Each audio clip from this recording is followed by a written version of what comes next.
when I read what I wrote for my second note, I just immediately felt so stressed. So if that doesn't tell you,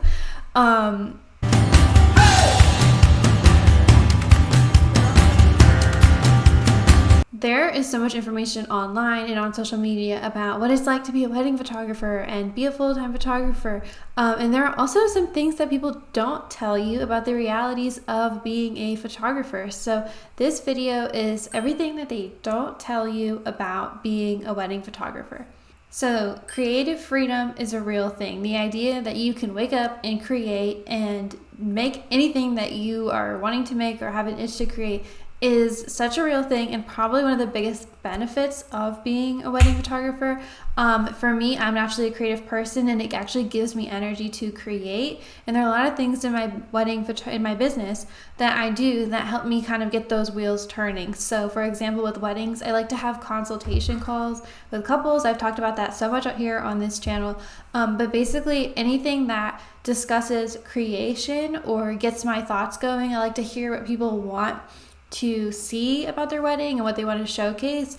And that's where, like, on a call with a couple, I can kind of figure out what we're going to create, what kind of backgrounds we're going to use, all the things. So the concept of, creative freedom is so real, and you have endless creative freedom and always pushing that creative muscle. And it really is something that you develop over time, and your eyes become more and more trained every year as a photographer when you do this to what you're looking for, what you're trying to get out of your work, what you're seeing in other people's work. So your eyes are always developing, and your creative muscle is also always developing.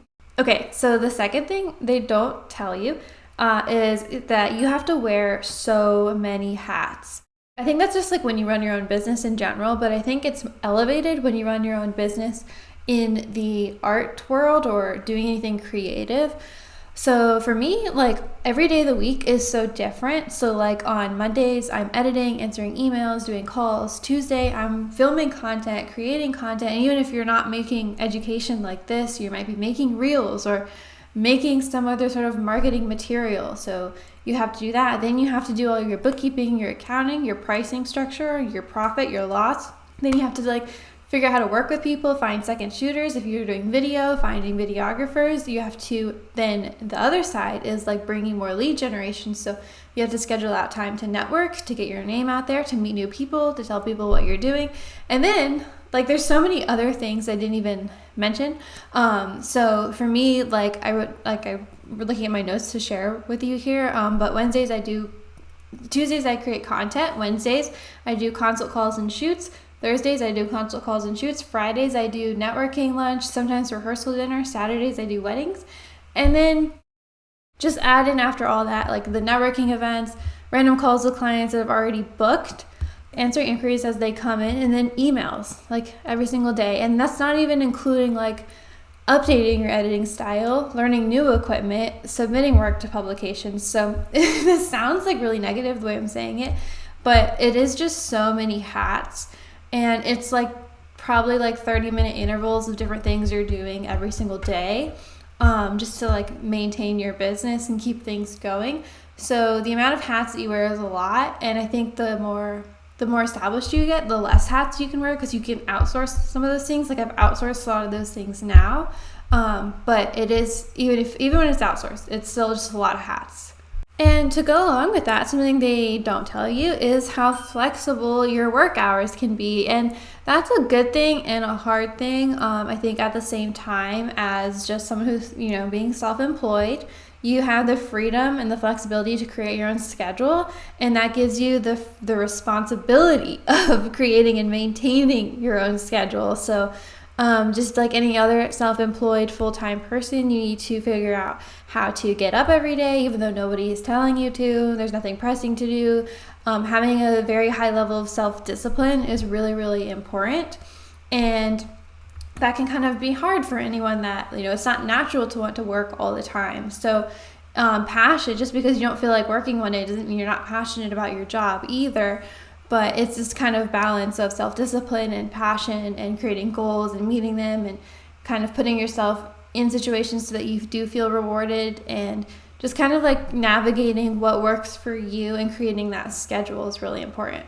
So the next thing is financial. So it's two parts. I think being a photographer has a really high earning potential. So especially in the wedding market, especially if you're tapping into mid-tier or the luxury wedding market, there's a very high opportunity for you to make a lot of money and have a really profitable business.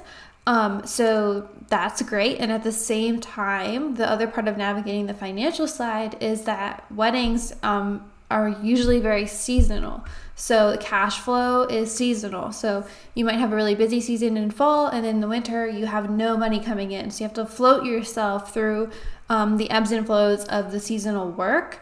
So it has both a high earning potential and also a kind of inconsistent schedule and inconsistent flow of when that money is coming in and where it's coming from. I do think another thing they don't tell you is the degree of fulfillment maybe that comes from wedding photography. It is such an amazing job. That's why I have this channel. That's why I'm a wedding photographer myself. I absolutely love wedding photography. Love being a wedding photographer. It's extremely fulfilling to get to know people and to document their wedding day in such a way that you have developed and created in your skills and your talent, and to be trusted with that job and to actually over deliver on what you're trusted with.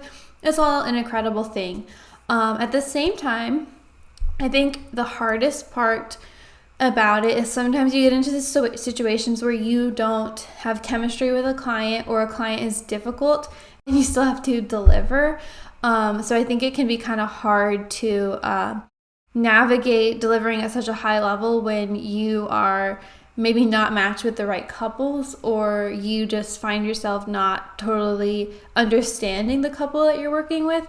So that can be really hard because it's a high pressure, high stake environment, and you may or may not always understand your clients totally to a T and the decisions that they're making. I feel like everyone talks about stress and burnout, like don't burn out, like don't work. And I think to some degree, burnout is almost inevitable in busy season. Towards the end, maybe I'm wrong, but I've almost 6 full-time seasons in, and I think it's okay to just kind of be at your capacity at some points when you're working that much. And I think burnout is something that a lot of people try to avoid, which I also do try to avoid. And it can look like setting time limits on Instagram, or setting time limits on your emails, or not doing things that are overstimulating too much, before or after weddings, like things like that. But I think to an extent, the burnout is become like a trendy word on TikTok, like don't burn out or don't do this. And it's just that you get tired after creating so much for so many months in a row. So I think burnout is real. It's a little bit inevitable each season. And that's when it gets cold and you get tired, and it's just like a thing. So I think that's not something that people don't talk about, but I think the fact that it is a real and just kind of more of a natural part of being an artist in that high stake, very busy situation, people don't talk about how that's probably just a little bit normal. When I get to the last wedding of the season, I'm like, okay, here we go. And then you're off for, Thanksgiving and Christmas. So I think it's normal. And the fact that how normal it is something that they don't tell you. Something that is definitely not talked about, and something that I did not understand at all when I was starting to be, when I was going full-time as a wedding photographer, is I knew that trends were a thing, but I did not understand how important it would be for me to adapt to trends a little bit every year to stay relevant and to keep my booking rates up. So I would say about 18 months or 2 years, there seems to be like a wave of trends that people are gravitating towards and also gravitating away from.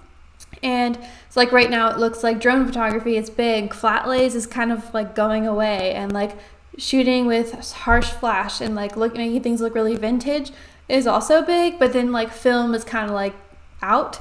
So that's like been my impression. And just like learning that you have to adapt. You don't have to change your style and do anything that doesn't feel true to how you create. But I think using some of these trending tools and merging them with your style can help you stay competitive and stay relevant. Because if you don't and you just stick to your style, I think that's fine, but you're not staying competitive and relevant with every year's new clients and new bookings and new traffic.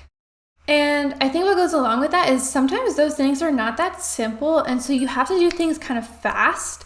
I think that might be kind of within any industry, but like when drone work became a thing, as a photographer who's never used a drone, they're not the same thing at all. So you had to like go get a drone, learn how to fly it, and learn to be comfortable enough to take it to a wedding and actually fly it at a wedding. So that's the thing about weddings, is like you have to master a skill very, very, very fast in order to bring it into your work, because you're at such a high stake 8 hours, all this money for 8 hours situation. So in order to introduce new things into your work and into your style, you kind of have to learn them really fast. And I think that's something that people did not tell me when like I did not understand the speed that you have to learn things and the comfortability level you have to be with equipment that fast when I was going full time as a wedding photographer. Something else I will tell you is how we are in the field of equipment and technology, and that's always advancing. So our processes can become kind of out of date kind of fast. So like right now, if you're still, when I started, culling using photo mechanic was like, whoa, you're using photo mechanic, which just meant that like there wasn't a load time for the images. All it meant was like you could just go 1, 2, 3, 4. Now it's like you're not using aftershoot or something that is just doing that whole thing for you. Like that's taking forever. Why are you doing that? So like that wasn't that long ago that photo mechanic was really popular. So technology is advancing really fast. Same with like, oh, you don't have a mirrorless camera. Like that wasn't a thing like 5 years ago. So technology is moving really fast, and you don't have to stay up to date, but your business can move faster, and things can be a lot easier if you use technology. So I think that's something that's actually been really helpful, because I don't have to cull anymore, and like a lot of editing is done with AI now. So that's been really helpful, and I definitely did not understand how fast technology is getting. I hope that AI kind of gets into like editing reels and like Instagram content. That's like my thing that I really want AI to do. But yeah, so I did not understand the level of like advancements that would have happened.